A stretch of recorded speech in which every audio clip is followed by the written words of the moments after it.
네, 비발디인가요? 뭐 이 클래식이 나오네요. 예. 코너 음악이 조찬 모임에도 만찬 모임에도 잘 어울리는 클래식으로 준비했다고 밖에서 PD들이 이야기를 해주고 있네요. 예, 매주 목요일 여야 토론이 있는 날입니다. 예, 이 코너 음악처럼 예, 빛나는 두 분, 국민의힘 송원석 의원 그리고 민주당 강훈식 의원, 코너 이름도 석식토론. 석식토론, 만찬토론 뭐 이렇게 하지 그랬어요. 그러면 예, 지금은 조식 먹을 시간이지만 석식처럼 풍성하고 다양하게 토론 펼쳐보겠습니다. 두 분 반갑습니다. 안녕하십니까. 네, 반갑습니다. 예, 안녕하세요. 예, 민주당 이야기부터 해야 될 것 같습니다. 돈봉투 의혹과 관련해서는 어제 의총에서 두 분이 자진 탈당의 형식 얘기를 했는데 사실은 약간의 압박이 있었던 것 같기도 하고요. 이제 제가 사실은 그분 예. 중에 한 분 뵀어요. 아, 그러셨어요? 뵀는데 예. 이미 이제 그 해당 의원님들은 탈당은 불가피한 결정이라고 생각하고 계셨어요. 예. 다만 이제 시기의 문제 또 입장의 문제. 왜냐하면 이제 보도 난 것만으로도 또 우리 당이 변해야 된다. 또 문제 제기가 됐다라는 것만으로도 두 분 의원들 다 부담을 많으셨다고 저는 판단이 좀 들고요. 그래서 물론 그 과정에 당 지도부나 주변의 흐름들도 아마 읽고 계셨을 거라고 보고요. 본인들도 항변하고 싶은 마음이 굉장히 많으세요. 근데 이제 지금 이 국면이 본인의 억울함 뭐 이런 것들을 가지고 이야기할 때가 아니다라고 판단을 내리신 거라고 보고요. 예. 당에 부담 안 주겠다라는 마음속에서 저는 뭐 당연히 할 수밖에 없는 결정을 한 것이다. 이렇게 원래 그런 생각을 가지고 있었다. 탈당의 의미는 어떻게 생각하십니까, 송호님? 뭐 불가피한 결정이었다는 점에 동의를 합니다. 예. 이게 사실은 이제 그동안에 이제 어떤 당내의 어떤 문제와 관련해 가지고 개인적인 어떤 일탈 행위라든지 이런 부분에 대해서는 당내에서 이렇게 자연스럽게 처리하고 정치적으로 처리하는 경우도 왕왕 있었는데 예. 사실상 이 돈봉투라고 하는 부분은 이제 민주주의의 어떤 기본이 사실은 선거이고 투표인데 돈봉투가 거론되는 것은 매표 행위에 가깝거든요. 예. 그렇게 되면 이 부분은 민주주의의 어떤 기본 질서에 대한 어떤 뭐 허물어뜨리기 내지는 도전이다. 이런 측면에서 상당히 이 문제의 심각성이 크지 않습니까? 그런 점에서 지금 사실상 밖에서 특히 우리 당에서는 이제 더불어 돈봉투당이라든지 예. 뭐 전당대회라든지 예. 이런 이야기까지 하는 상황이 되다 보니까 아마 그런 결정을 내리지 않았을까 그런 생각이 듭니다. 어제 민주당에서는 이제 쇄신 의원총회를 열었는데 한 번에 의원총회 가지고 뭐 무슨 일이 어떻게 쇄신이 되고 그럴 것 같지는 않은데요. 어제는 쇄신 의원총회는 아니고요. 그래요? 정확하게는 그냥 의총을 길게 한 그냥 거죠. 의총을 길게 한 거예요. 쇄신 의총은 예. 이제 1박 2일로 아마 계획을 해서 그렇습니까? 또 별도의 이제 그 토론을 또 가지기로 약속을 했고요. 근데 어제 상당히 그래도 비판적인 말들이 나왔다고 하던데. 맞습니다. 그러니까 예. 이제 어제 지금 시기 상황 속에서 지도부가 조금 더 노력해달라는 말씀들이 충분히 좀 많이 나왔고 예. 어제 한 5시간 동안 길게 3시간 정도 길게 토론을 했죠. 근데 그런 정도죠. 어제는 쇄신의총은 또 별도로 저희가 계획을 하고 있습니다. 예. 성석 의원님 옆에서 보시기에는 어떻습니까? 이 지금 민주당은 그 전에 성일종 의원님은 비대위를 한 3번은 해야 될 거다. 한 20년 걸린다 뭐 이런 말도 우리 성일종 의원다운 발언이었다고 생각합니다. 그 이제 민주당의 현재 상황은 사실 이제 그 동안에 저희들이 계속 그 얘기를 했습니다만 국회 자체를 이제 방탄국회로 계속 가져갈 수밖에 없을 정도로 당 대표를 맡고 있는 이재명 그 전 성남시장의 개인적인 어떤 범죄 의혹, 비리 이런 부분들이 사실상 민주당 더불어민주당은 전체적으로 굉장히 짓누르고 있는 느낌입니다.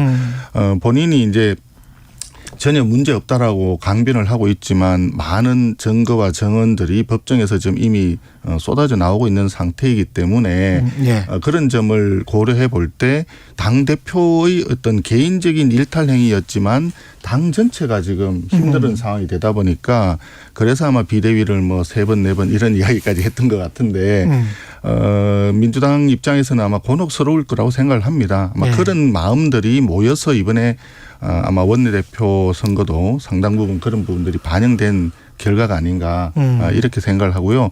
또 이걸 또 타산지석으로 삼아서 우리 당도 그동안에 여러 가지 어려웠던 부분들을 스스로 좀 자정도 하고 하면서 정화해서 정치권 전체가 국민들로부터 좀 더 사랑받을 수 있도록 우리가 노력해야 되겠다. 그런 생각을 많이 하고 있습니다. 강호님, 이게 뭐 제가 굳이 예. 다른 국민들이 저희들에게 질타하는 것은 저희는 충분히 좀 받아들여야 된다 생각합니다만 국민의힘이 이제 우리들에게 이렇게 말하는 건 좀 약간 납득하기는 어렵다는 말씀 좀 드리고 싶고요. 그쪽에서 나올 소리는 아니다. 예, 뭐 우리 뭐 광곡공사 수천억 대 했다고 박덕흠 의원 탈당했다가 4개월 만에 복당한 지 얼마 안 됐고 예. 또 뭐 보도를 무마하는 청탁을 했거나 또는 광급공사 수주 논란이 있었던 전북민 의원 탈당한 지 1년 뒤에 복당한 지 얼마 안 됐고 또 곽상도 의원 아들 50억 수수했던 거 뭐 이런 이야기 저는 굳이 안 하는 것은 저희가 이제 국민들로부터 지탄받고 이러는 거야 뭐 예. 당연히 겸허하게 받아들이고 반성해야 되고 또 우리 의원님께서 송원석 의원님이 말씀하시는 좀 한골탈 대라 뭐 이런 정도까지 저희가 받아들일 수 있습니다만 예. 이게 뭐 국민의힘의 또 정당 간에 이렇게 할 토론의 주제로서는 우리를 지적하기에는 저희가 납득하기 좀 어렵다 이런 말씀 드리고 아니 싶습니다. 지적할 게 좀 이따가 나올 거예요. 태영호 최고위원 관련해서 지금 여러 가지 이야기가 나오고 있기 때문에 이게 사실은 돈봉투 의혹도 그렇지만은 이게 당무 개입 의혹 뭐 본인들이 부인하고 있다 뭐 이렇게 이야기는 하고 있습니다만은 녹취록이 훨씬 더 자연스러운 상황에서 그렇죠. 본인이 얼마나 과장했는지 뭐 허언을 했는지는 모르겠습니다만은 본인은 지금 그렇게 주장을 합니다. 그러나 이게 국민들이 그렇게 생각할까? 그 이전에도 조금 당무 개입스러운 게 좀 있었는데 거기에 관해서는 어떻게 생각하시는지 지금 국민의힘에서는. 태용호 의원 예. 그 발언과 관련해서 녹취록 부분에 대해서는 예. 사실은 언론을 통해서 제가 보고 있는 게 다기 때문에 솔직히 실체적인 진실이 뭔가 하는 부분은 제가 잘 모르겠습니다. 그런데 예. 이런 내용들이 어떻게 누가 왜 유출을 했는지 네. 사실은 이제 그 녹취록 내용은 보면 태용호 의원과 보좌진과의 그렇죠. 어떤 회의에서 나온 얘기가 녹취록으로 나온 것 같은데 예.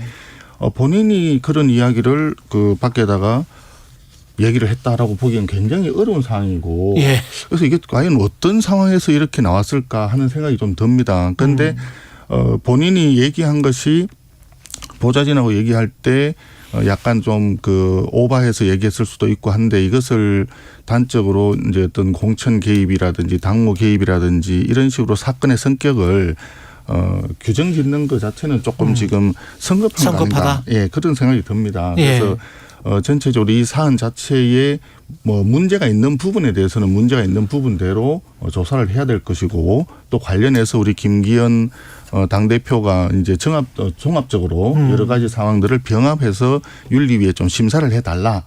지금 이렇게 했던 상황이기 때문에 그 내용은 이제 조사를 해보면서 실체적인 진실이 어느 정도 드러나겠지만 그 유출되는 과정에 대한 부분도 약간 좀 석연치 않은 점이 있다. 이런 생각이 좀 듭니다. 그런데 제 생각에는 일단 현 단계에서 뭐 공천 개입이다, 당무 개입이다 이런 이야기를 하는 것은 사건을 너무 성급하게 규정하는 것이다. 라고 하는 생각이 듭니다. 이제 그냥 상식적으로 보면 의원님이나 저나 뭐 다 보좌진들하고 대화할 때 제일 솔직한 대화 하지 않나요? 보통은 이렇게 막 보좌진들한테 과장하고 허위하고 막 이러지는 않거든요.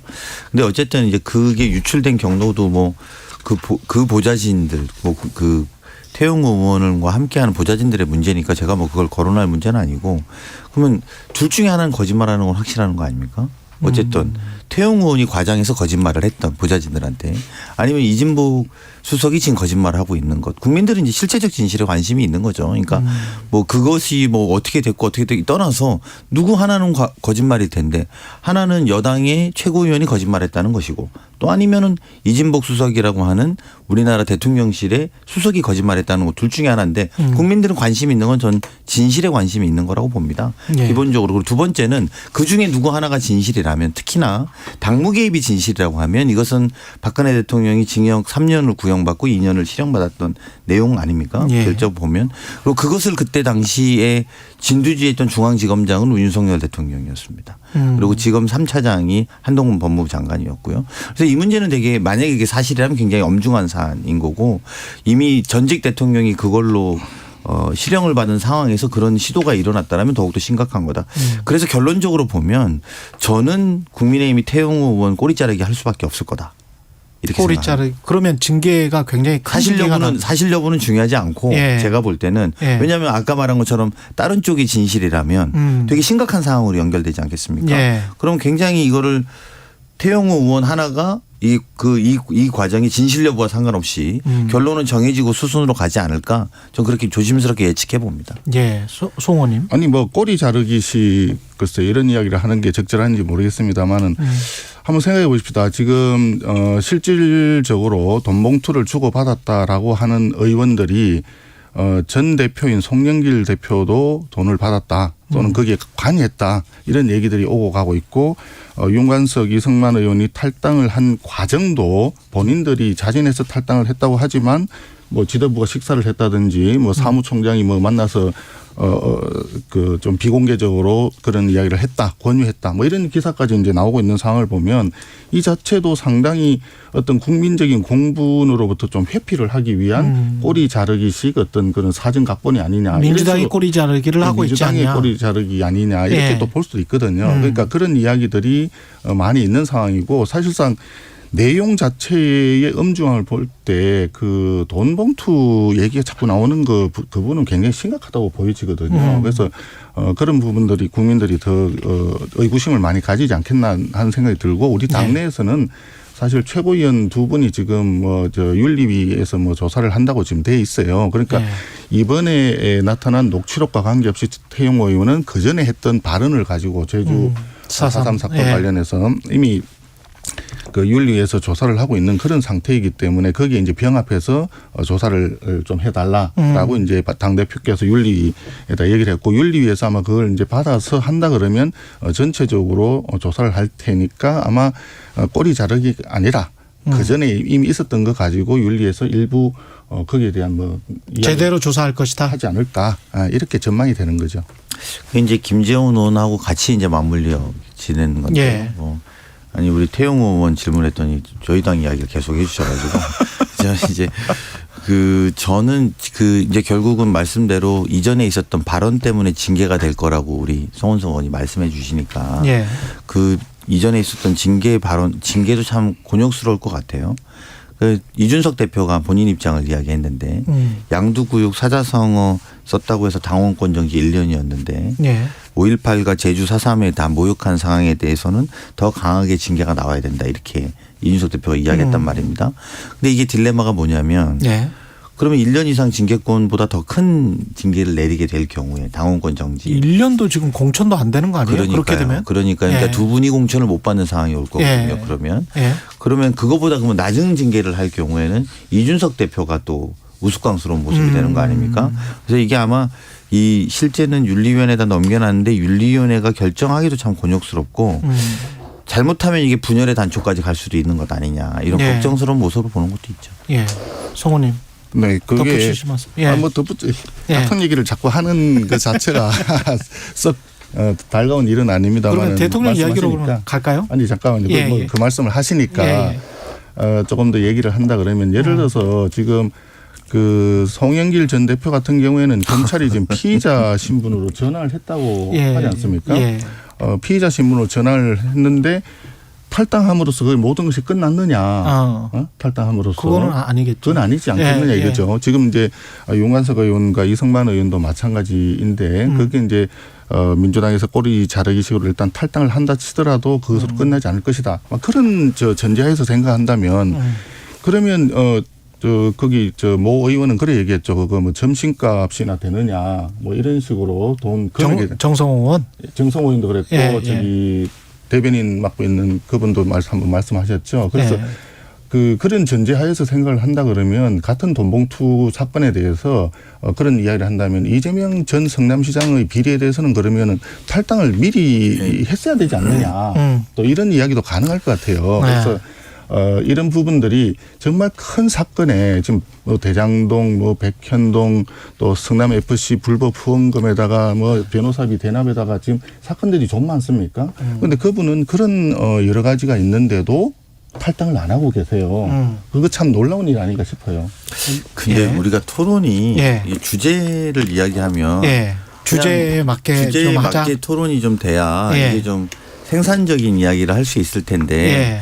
뭐 어떤 이야기를 해도 이제 우리 당의 돈봉투 이야기를 자꾸 하시니까 제가 태용호 의원 이야기하다가 다시 돈봉투 이야기하고 태용호 의원 돈봉투 하니까 이제 곤욕스럽긴 한데 토론이라는 게 뭐 누가 이기고 지는 문제는 아니잖아요. 근데 저는 앞서 돈봉투 얘기가 너무 적었기 때문에 아니 그러니까 많이 적었다. 하고 싶은 말씀은 알겠는데 그래도 이제 사실은 저는 좀 여당이 지금 이 문제를 그렇게 치환하는 것 그러니까 뭐 태용호 의원의 문제가 있건 뭐 또 아까 그 김재원 최고위원의 문제에 대해서 돈봉투로 자꾸 치환하시면 안 될 것 같아요. 그러니까 좀 저희도 여당할 때 공공할 때가 좀 있거든요. 여당을 해본 지 뭐 마친 지 1년밖에 안 됐습니다. 공공하지만 좀 이렇게 명쾌하게 아닌 건 아니다. 그리고 더군다나 아까 계속 말씀하십니다만 송영길 대표라든지 우리 당 대표 다 조사받겠다는 거지 않습니까? 그리고 탈당했다 이게 끝이다 이런 관념이 아니라 조사받고 우리 어제도 원내대표가 사과했습니다.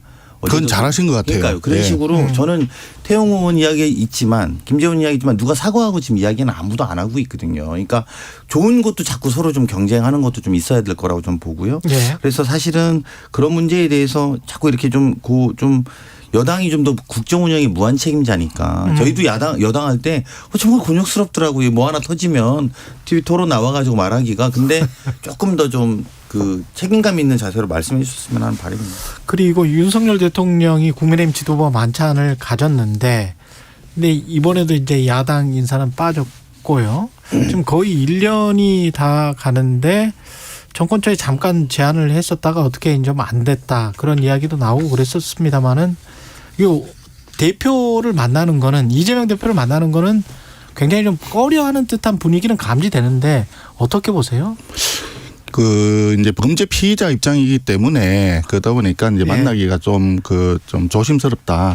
이런 측면이 분명히 있을 겁니다. 그러니까 정상 간의 어떤 대화라든지 또 그 대통령으로서 여당 야당의 대표를 만나는 것은 당연히 소통을 위해서 필요하고 또 그런 생각이 전혀 없는 것이 아니기 때문에 대통령께서는 대통령실에서 당연히 그렇게 하고 있을 거라고 저는 생각을 해요. 하는데 문제는 그런 그림이 너무나 적절치 않다라고 하는 측면이고 사실상 이재명 대표의 이야기 또 해야 되니까 좀 곤혹스럽습니다만은 이재명 대표가 그런 의혹들에 대해서 정말 진솔하게 얘기를 했다면 그러면 굳이 그렇게 이렇게 만남이 늦어질 이유도 사실 없었을 겁니다. 그러니까 이번에 원내대표가 새로 이제 당선되니까 일단 원내대표라도 만나자라고 하는 대통령실의 얘기가 있었는데 이제 박가원 원내대표께서는 그래도 당대표 간의 만남을 먼저 해야 되지 않느냐. 순서다. 그렇게 지금 얘기를 했던 것 같아요. 그러나 이런 소통의 기회를 늘리는 측면에서는 원내대표를 만나는 것도 방법인데 그 점에 있어서는 다소 좀 아쉬움이 남는다. 이런 생각입니다. 이제 이게 1년 넘게 안 만난 사례가 없죠. 여야를 떠나서. 근데 이제 그게 아까 방금 송 의원님도 말씀하셨는데 범죄 피의자다 이렇게 규정하면서 저는 그런 이미지를 자꾸 더 씌우고 있다라고 생각이 드는데요. 조금 더 솔직하게 말하면 오늘도 어떤 뭐 언론에 여론조사한 것들이 내용이 나오면서 맨 마지막에 지금 윤석열 대통령에게 제일 부족한 건 소통과 통합 능력이라는 거예요. 국민들이 그렇게 느끼는데 그건 딴 건 아니라고 봅니다. 그러니까 저희까지도 안 와도 되고요. 여당 내부에서 이준석 대표는 어쨌든 찍어냈고 그다음에 유승민 그다음에 나경원 대표는 사실상 출마를 못하게 당대표를 만들었고 안철수는 밀고 그래서 사실 이제 김기현 대표 체제가 들어왔는데요. 이게 우리도 이제 밖에 사회생활 하다 보면 끼리끼리 노는 친구들하고 별로 친하고 지내고 싶지는 않잖아요. 모두랑 친한 사람하고도 제가 좀 친하고 싶잖아요. 윤석열 대표 좀 끼리끼리 너무 노시는 거 아니냐. 윤석열 대통령. 죄송합니다. 윤석열 대통령님께서 너무 끼리끼리 노는 것 아니에요. 좀 넓게 만났으면 좋겠다라는 생각이고요. 그런 넓게 만나는 과정이 당연히 야당 대표도 있어야 되는 것이고 그게 이제 무슨 이미지가 어떻고 사실 무죄 추정의 원칙 뭐 이런 것까지 거론하지 않아도 사실은 야당 대표랑 대화라는 건 너무 자연스러운 문제인데 그거를 패싱하고 원내대표랑 만나자 이러면 원내대표 입장에서도 굳이 만나야 될 이유가 별로 없는 거죠. 그리고 오히려 좀 나가서 대통령께서 국정 운영을 좀 넓게 하셨으면 좋겠어요. 그리고 근데 그게 좀 잘 될까는 잘 모르겠어요. 자당 내부에서도 이렇게 갈라서 보시는 편이라서 우리도 좀 만나자고 하면 좀 모두를 다 만나주시는 분이면 우리도 만날 텐데 거기 안에서도 이미 갈라서 보시거든요. 그래서 그런 거는 저희들에게 할 이야기는 아닌 것 같고 민주당 의원들도 어떤 의원도 아마 만나자고 하면 대통령께서 지금 만나자고 하면 흔쾌히 가서 뵙고 싶습니다 하지는 않을 것 같아요. 국민의힘 내부도 갈라서 본다 대통령이 이거는 어떻게 생각하세요? 글쎄 외부적으로 그렇게 비치는 측면이 있는지 모르겠지만 예. 갈라서 본다는 이야기는 그러니까 친윤 뭐 비윤 뭐 이런 이야기. 근데 외부에서 붙인 이야기라고 생각을 합니다. 아, 그러세요? 처음에 그 예. 대선 할 때도 그랬고 끝나고 난 뒤에도 우리 당 의원들은 지금 현재 115명이 전부 다 친윤이다. 이렇게 얘기를 우리가 하지 않았습니까? 여기에 뭐 친윤이 따로 있고 뭐 반윤이 따로 있는 그런 상태는 아니라고 저는 생각을 하고요. 누구나 지금 현재 우리 당 의원들은 그동안에 사실 문재인 정부 5년 동안에 뭐 정치, 경제, 뭐 또 외교, 안보, 국방 전부 굉장히 그 나라의 국격 자체가 떨어지는 상황이 있었기 때문에 윤석열 대통령 만드는데 모두가 다 올인을 했었고 그렇기 때문에 윤석열 정부가 좀 제대로 성공할 수 있도록 힘을 모아야 된다. 이런 점에서는 모두가 동일한 마음이다. 그런 측면에서 모두가 다 친윤이다. 이렇게 생각을 해요.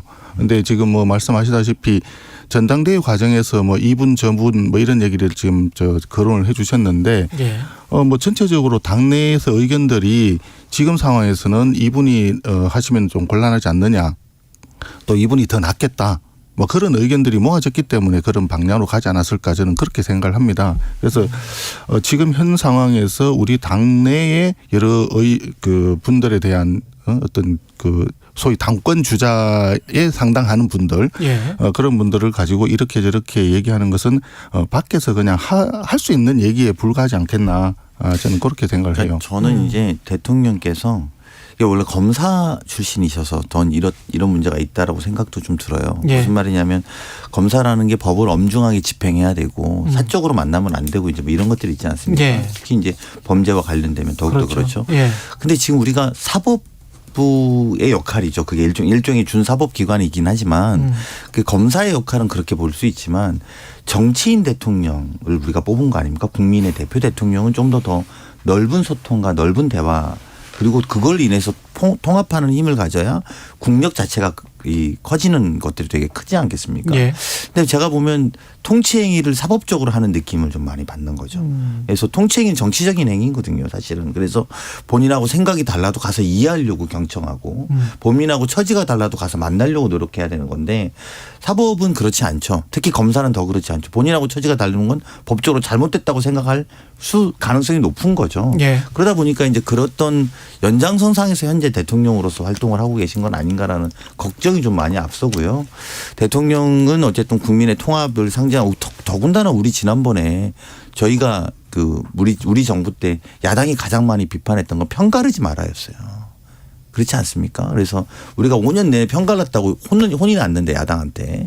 지금도 편가르는 모습이 아니라면 다 만나실 필요가 있겠다. 야당 대표, 야당 원내대표 다 만나서 적극적으로 좀 안고 의견도 좀 듣고 이런 건 정말 좀 필요하다 이런 생각이. 예, 다시 한번 말씀드리거니와 이것은 원내대표든 당대표든 누구든지 다 만날 용의가 있고요. 소통에 관한 한 제가 볼 때는 윤석열 대통령의 소통력이라고 할까요? 소통에 대한 어떤 그런 의지라든지 굉장히 놀랍다고 생각을 합니다. 사실상 이제 그 용산 그 대통령실에서 도어 스태핑이라고 하는 이런 부분들은 사실은 상상을 불허하는 내용이었어요. 그것도 매일 아침마다 도어 스태핑으로 해서 했고 그런 부분들이 윤석열 대통령의 어떤 소통의 스타일을 보여주는 것 같습니다. 그러니까 날 것 그대로 있는 그대로 보여주는 어떤 허례 허식이나 그런 형식에 구애받지 않고 있는 그대로 보여주는 그런 소통력인데 그런 부분들이 그 도어 스태핑에서 잘 나타났고 그 하나의 사례가 이번에 미국 그 방미했을 때도 사실 양원 합동 의회 연설에서 영어로 하는 연설이 그렇게 매끄럽게 잘 된 경우를 사실 찾아보기가 어렵거든요, 사례를. 그런 사례에다가 또 그다음에는 또 만찬 바이든 갔을 때는 노래까지 불렀잖아요. 그 아메리칸 파이라는 노래 혹시 아시는지 모르겠는데 굉장히 그 가사도 길고 내용이 아주 그냥 철학적인 시적인 그런 내용 아니겠습니까? 그런 것을 저 같으면 사실 부르기도 힘들었을 텐데 예. 그런 노래를 불렀단 말이에요. 그런 게 자체가 윤석열 대통령의 어떤 소통의 어떤 스타일을 보여주는 것이다. 이렇게 생각하는데 그런 점에서 그 지금 말씀하신 이재명 그 대표 같은 경우에는 본인이 사실 아까 우리 그 검사 출신이라서 그렇다라든지 무죄 추정의 원칙까지 얘기하셨는데 무죄 추정의 원칙을 얘기한다 그러면 사실은 이런 이야기죠. 범죄 혐의자가 기소가 되고 1심에서 판결이 나서 유죄가 확정이 되더라도 대법원까지 갈 때까지는 이게 무죄 추정으로 가야 되거든요. 그때까지는 아무런 적이 없어야 되는 거예요. 그렇다면 왜 당은 당규에 기소가 되면은 당직을 내려놓는다라든지 이런 게 있으며 또 당내의 윤리 심사는 왜 있겠느냐 이런 생각이 든단 말이죠. 예. 그냥 이제 소통에 대한 오해가 있는 것 같은데 저는 이제 소통은 과정이고 결과는 여러 가지 형태로 나타날 수 있다고 봅니다. 그러니까 야당하고 소통해달라는 이야기는 야당과 소통을 통해서 국민들에게 통합을 주자는 말씀이잖아요. 그래서 우리 때 편가르게 하지 말라고 야당이 지적했던 우리가 여당일 때 지적했던 말씀을 제가 드린 것은 대통령의 통합력을 높이시는데 야당과의 소통이 필요하다는 거 아까 말씀하신 것처럼 당대표도 언제든지 대화할 수 있다는데 우리 당대표가 두세 번 뵙자 그랬는데 아직 연락은 못 받았어요. 그러니까 연락을 좀 해 주시면 좋겠고 두 번째는 소통인 과정이고 결과라면 외교에서 결과는 국익 아닙니까? 노래 부르신 거 잘하셨고요. 그리고 연설도 좋았는데 우리가 국익으로 뭘 얻었나를 국민에게 보고해야 되는 거거든요. 그러니까 그 과정이 이렇게 우리가 잘한다가 중요한 게 아니라 그 결과로 외교로 우리 국익을 얻었다. 이제 그 부분에 대해서는 또 국민들로서는 좀 답답하고 아쉬운 게 있는 거죠. 끝마쳐야 될 시간입니다. 네, 그 말씀에 동의하면서 짧게 한 말씀만 아니 그럴 시간이 없습니다. 죄송합니다. 국민의힘 송원석 의원, 민주당 강훈식 의원이었습니다. 고맙습니다. 네, 고맙습니다. 5월 4일 목요일 KBS 1라디오 최경령의 최강시사였습니다. 내일 아침 7시 20분에 다시 돌아오겠습니다. 고맙습니다.